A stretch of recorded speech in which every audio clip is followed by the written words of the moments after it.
پاکستان میں ہر سال ہزاروں نوجوان یہ خواب لیے میدان میں اترتے ہیں کہ وہ مستقبل میں ڈاکٹر یا ڈینٹسٹ بنیں گے۔ ان خوابوں کے آغاز کا پہلا زینہ ہوتا ہے ایک اہم امتحان MD کیٹ۔ یہ وہ مرحلہ ہے جہاں صرف خواہش نہیں بلکہ محنت، علم اور ثابت قدمی کو جانچا جاتا ہے۔ MD کیٹ دراصل میڈیکل اور ڈینٹل کالجوں میں داخلے کے لیے لیا جانے والا قومی سطح کا امتحان ہے۔ اس میں وہ طلبہ شریک ہوتے ہیں جنہوں نے FSC پری میڈیکل یا اس کے مساوی تعلیم حاصل کی ہو۔ عام طور پر شرط یہ ہوتی ہے کہ امیدوار کے پری میڈیکل میں کم از کم 60 سے 65% نمبر ہوں۔ امتحان کے لیے رجسٹریشن کا عمل ہر سال متعلقہ صوبائی یونیورسٹی یا Pakistan medical and dental council PMDC کے ذریعے آن لائن کیا جاتا ہے۔ امیدوار فارم بھر کر فیس جمع کراتے ہیں اور پھر انہیں مخصوص امتحانی مراکز میں ٹیسٹ دینے کا موقع ملتا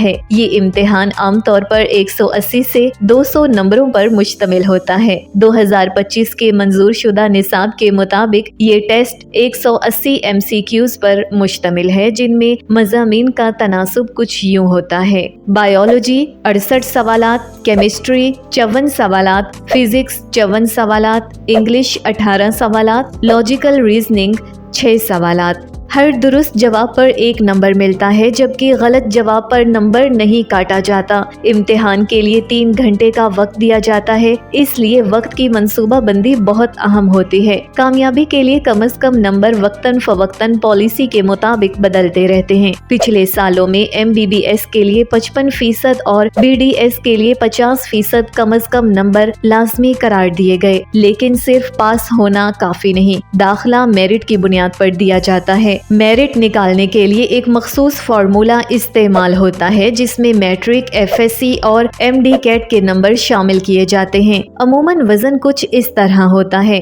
میٹرک 10%، FSC 40%، MD کیٹ 50%۔ اس فارمولہ کے مطابق اگر کسی طالب علم نے FSC میں 90% اور MD کیٹ میں 70% نمبر حاصل کیے ہوں تو اس کا مجموعی میرٹ تقریباً 80% کے قریب بنتا ہے۔ بڑے شہروں کے سرکاری کالجوں میں MBBS کے لیے میرٹ عام طور پر 85% یا اس سے زائد تک جاتا ہے۔ امتحان پورے ملک کے مختلف شہروں میں بیک وقت منعقد ہوتا ہے، جن میں اسلام آباد، لاہور، کراچی، پشاور، کوئٹہ، فیصل آباد، ملتان، سرگودھا، بہاولپور، ایبٹ آباد، گوجرانوالہ، ساہیوال اور حیدرآباد شامل ہیں۔ بیرون ملک مقیم پاکستانی طلبہ کے لیے بعض اوقات دبئی یا ریاض جیسے شہروں میں بھی امتحانی مراکز قائم کیے جاتے ہیں۔ نتائج آنے کے بعد ہر صوبہ اپنی میرٹ لسٹ جاری کرتا ہے، جس کی بنیاد پر سرکاری اور نجی میڈیکل اور ڈینٹل کالجوں میں داخلے دیے جاتے ہیں۔ عام طور پر کامیابی کی شرح 40 سے 60% کے درمیان رہتی ہے، لیکن میرٹ پر داخلہ حاصل کرنے والوں کی شرح اس سے کہیں کم ہوتی ہے کیونکہ مقابلہ